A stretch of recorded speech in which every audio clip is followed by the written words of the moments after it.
Kryeministri Edi Rama vendosi që të mos dorëzoj imunitetin e Belinda Ballukut dhe këtë vendim ai e lajmëroi në mbledhjen që pati grupi parlamentar i Partisë Socialiste. Për të folur mbi këtë vendim, kam të ftuar në një lidhje direkt avokatin Zaqi Islami. Avokat, falenderoj shumë për kohën. Edhe unë të falenderoj për ftesën dhe për problemet që trajtoni, sepse janë probleme serioze me rëndësi kombëtare, nuk janë probleme të vogla.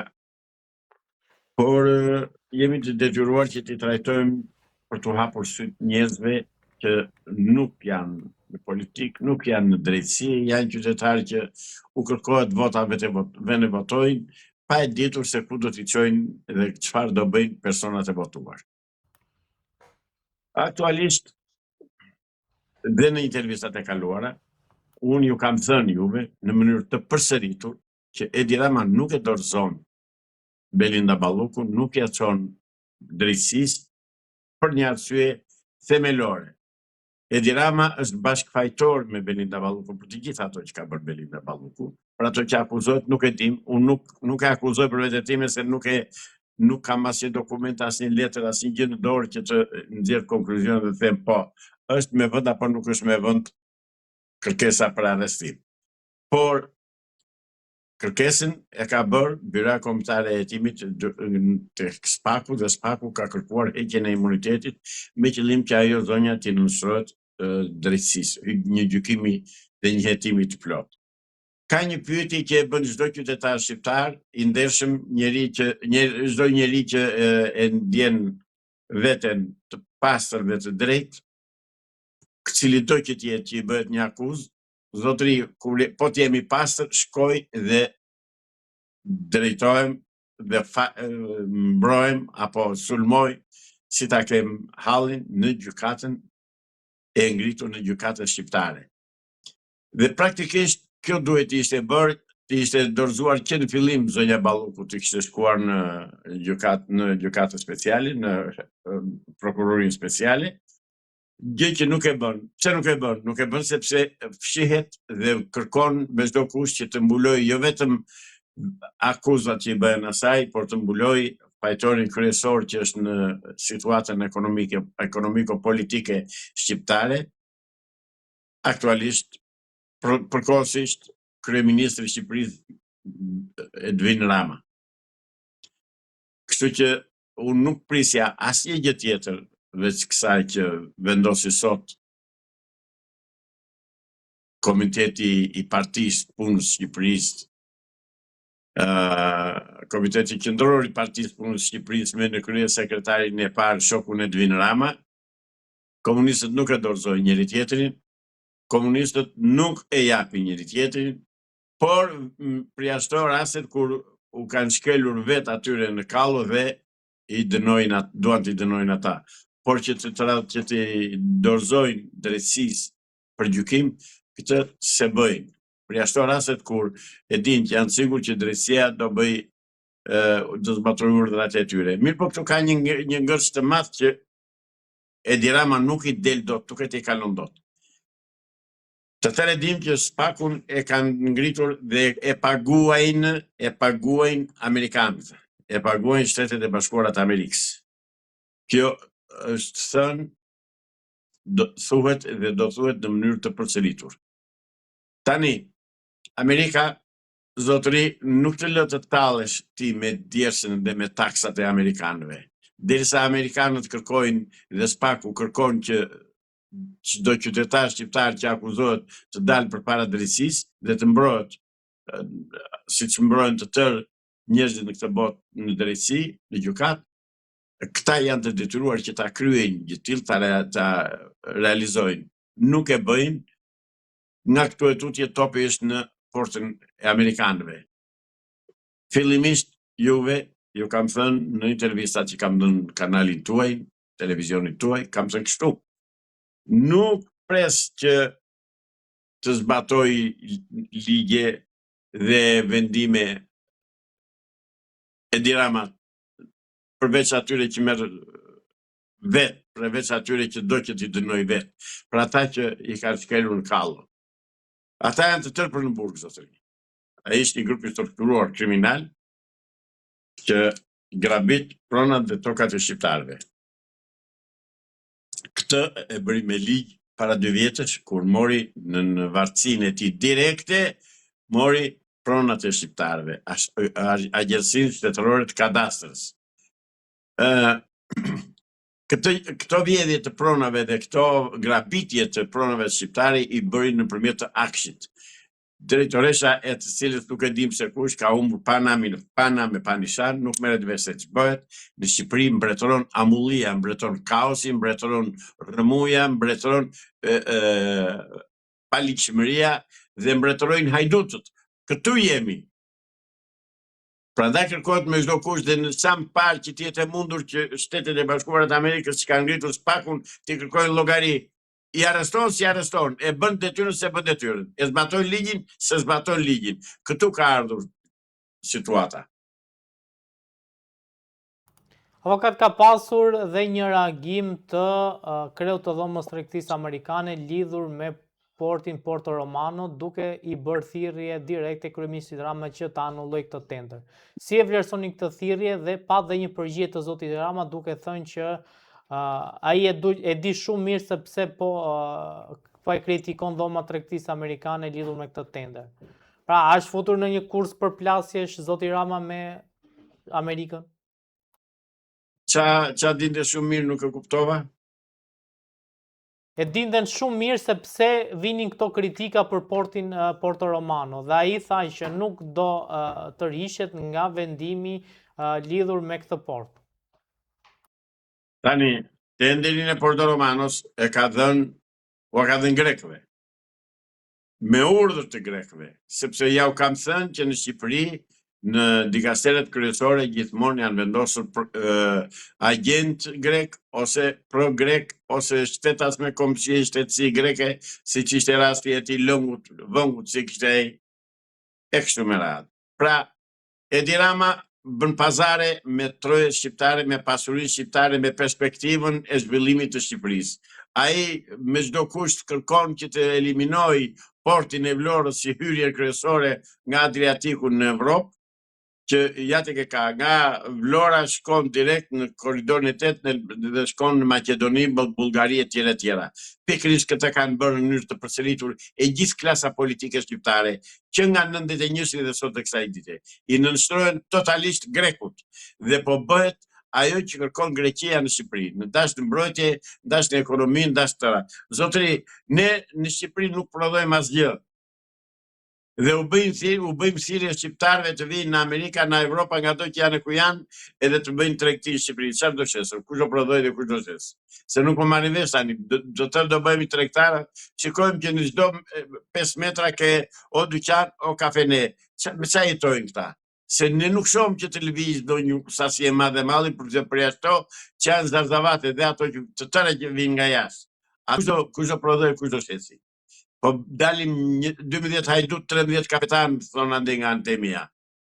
Pra, zotëri, Edi Rama nuk është asnjë tjetër veç se një antikombëtar, një anti-shqiptar, se s'është me kombësi shqiptare, s'ka asnjë gram gjak shqiptar, është hebre nga origjina, dhe kuptohet që do të zbatoj detyrat që i japin hebrejt. Me sa di unë, janë e ka krijuar në fakt një mini qeveri që fute në Tiranë, me urdhër të atij rabini që ishte një që mori dhe njerë në vjetë që mori në festën në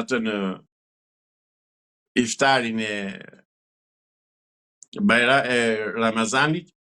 Pra, zotëri, ta din shqiptarët, po kam thënë, e them dhe do ta përsërit, sa të jem gjallë, që këta janë një grup i strukturuar batakçinj, grabitësisht, do më të tamëm grabitësisht, janë një lloj, kanë hyrë në shtëpi dhe po grabisin shtëpinë, që do me thënë kanë marrë pushtetin Shqipëri dhe po grabisin çdo gjë shqiptare. Këta i kanë vënë detyrë vetes që të zbatojnë ose më mirë me thënë kanë marrë urdhën nga Illuminati, nga Komiteti 300-ve që të shkatërrojnë Shqipërinë dhe popullin shqiptar, Shqipërinë ta boshatisin, shqiptarët të përzën nga Shqipëria tikin dhe këtu të vinë të huaj. Dikush më tha sot që kishte këta pas që kishin bërë një grev, një protest, këta që janë me këto motocikletat e vogla, si e kishte ajo, nuk e di si e kishin. Të Wallit. Bravo, këta kishin protestuar sepse ua kanë dhënë ato motocikletat ua kanë dhënë këtyre të ardhurve, vietnameza, kineza, filipineza, drejt që di se që janë. Pra, nuk marrin shqiptarët, po marrin ata të huaj. Çfarë duan më shqiptarët që të ngrihen, se nuk kuptoj, sinqerisht nuk kuptoj. Kam nga ata shqiptarët që dikur nuk e pranonin të keqen apo s'ka më një. Se shoh që ka mbetur vetëm unë flas për ditë. Të bllokojnë qeverin, dalën protestë, po shkojnë protestë, shko rrethop ministritë, kryeministrinë, mos le njëri të hyjë në zyrë. Kaq e thjeshtë është. Në qoftë se është institucion serioz dhe zbatues ligji, nuk ka pse ti marr dorën as Belinda Ballukut, as Edi Ramës. Zotëri, s'ka imunitet për atë që akuzohet për hajdullëk. Të jap llogari para gjykatës, se shkojnë të arrestojnë, por nuk e bën Klodian Brahu atë, se ua kam thënë, komunisti nuk i arreston komunistët. Dikush, kur u emërua këja, tha që ne do vendosim, tha, në krye të SPAK-ut, një komunist me qëllim që kur t'i arrestoj njeriu i tyre, partisë tyre. E pyes atë dikushin tani të dalë dhe të na thotë, pse nuk zbaton vendimet edhe urdhrat pse nuk zbaton ligjet SPAK-ut, çka ka? Çe pengon? Se Dergjani s'na ka thënë se çe pengon. Thjesht nuk dua.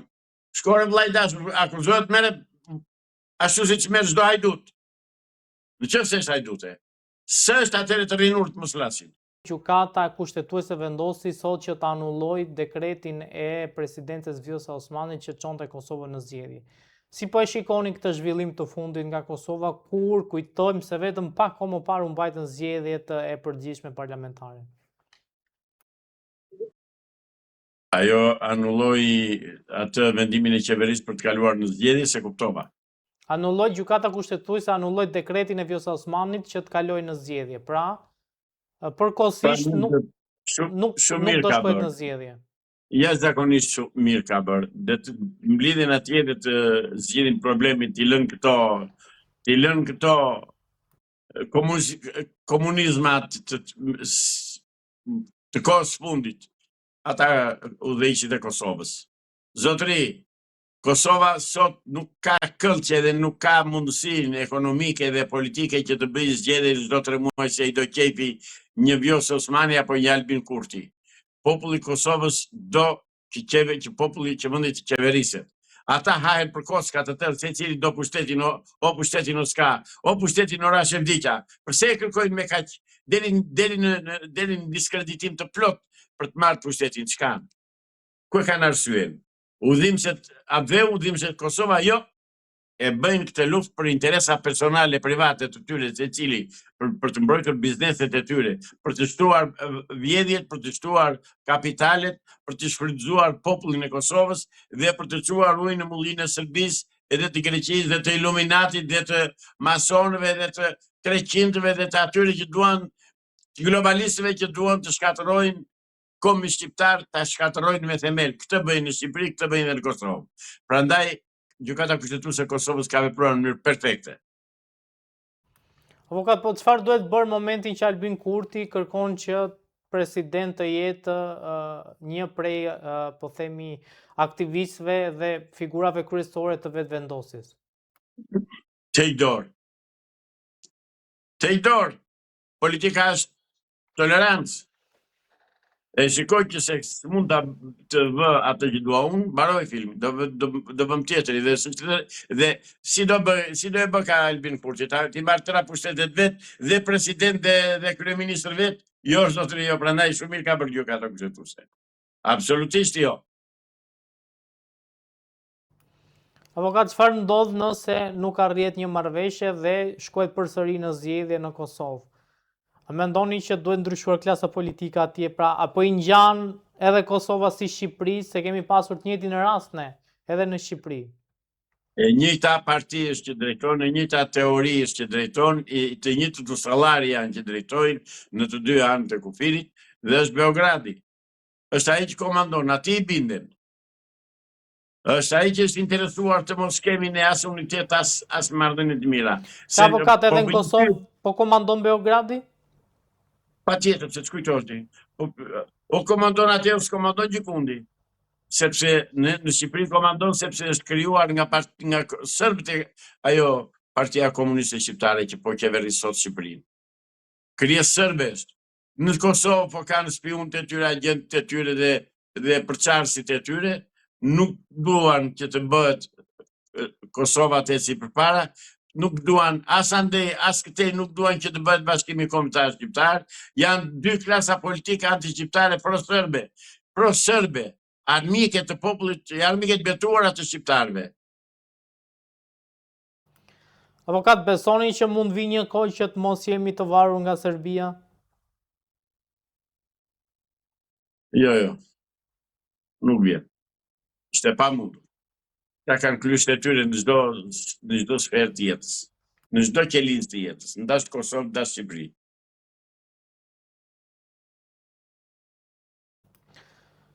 Avokat, a ka ardhur koha që shqiptarët të bëhen bashkë dhe të krijojnë një Shqipëri të madhe? Jo të madhe. Një Shqipëri naturale, jo të madhe. Se ne nuk kërkojmë të marrë pjesë të tjerëve.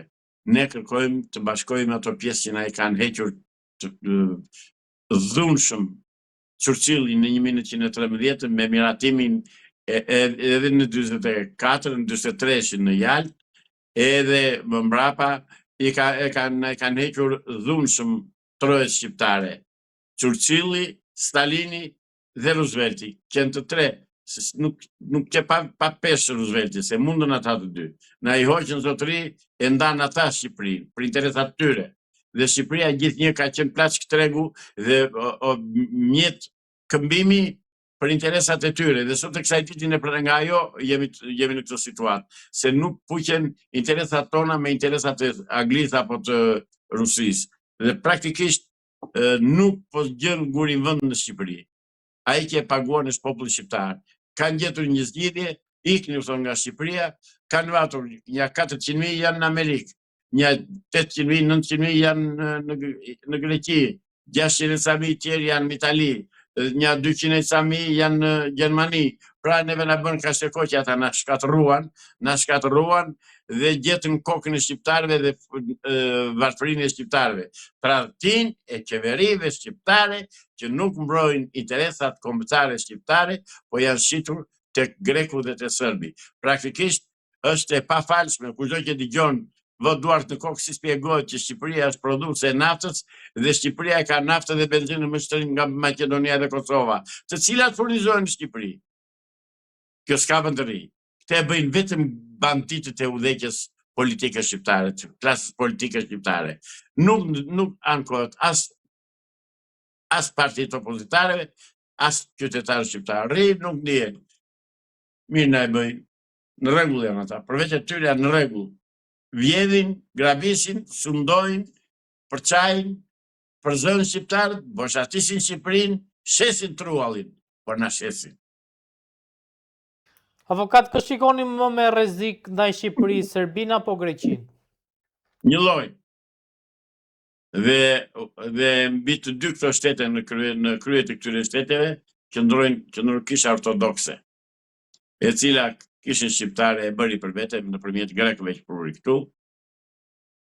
Janë unitet me njëri tjetrin, janë dy popull që ata në debatet që bënim me ta në 99 në Greqi, thoshin ne jemi popull vëllezër me serbët. Aq sa i ndjeri Aristil Kola u tha ku jemi ne dhe ç'na lidh ne me serbët vëllezër, kur ne vëllezër kemi shqiptarët, jo serbët. Fen u thanë janë dhe rusët ortodoks, janë dhe maqedonësit, se janë dhe ata. Dhe unë njëri nga ata debatuesit i thash zotëri, ju thoni që në Shqipëri çdo ortodoks është grek.